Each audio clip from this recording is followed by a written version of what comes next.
Latest Under the Weather segment, Kevin visits with Jennifer Walton, who encourages women and girls to run toward severe weather and tornadoes. She wants that done safely, of course, but what Jennifer is really doing is inspiring people to chase their passions.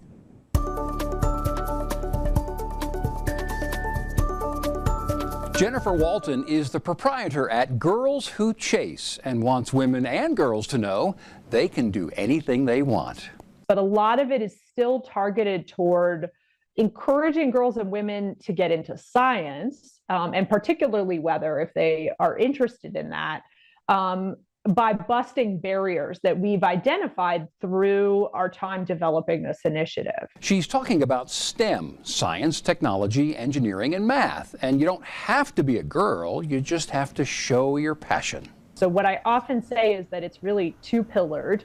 The first is just this notion of empowering yourself to go do the thing. And it doesn't have to be storm chasing. This happens to be the foundation for it. And I think it's added a lot of energy to the conversation because it's cool and interesting.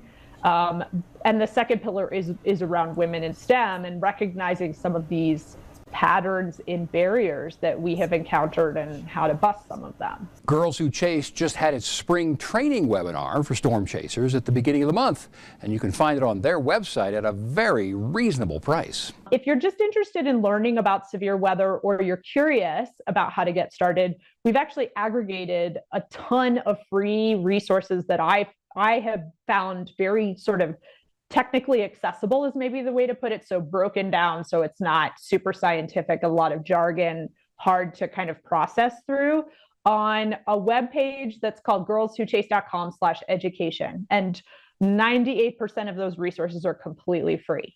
Of course, we wanted to hear about Jen's favorite storm chase. Oh man. I mean, so Best Chase will forever and always be my first tornado. I actually started chasing via a storm chasing tour, which if you didn't know those exist, they do. And we didn't see much because it was kind of late season and a last minute thing. But about 2 weeks after we got back, I essentially had learned just enough to be dangerous and to recognize that I actually could teach myself to forecast and storm chase on my own.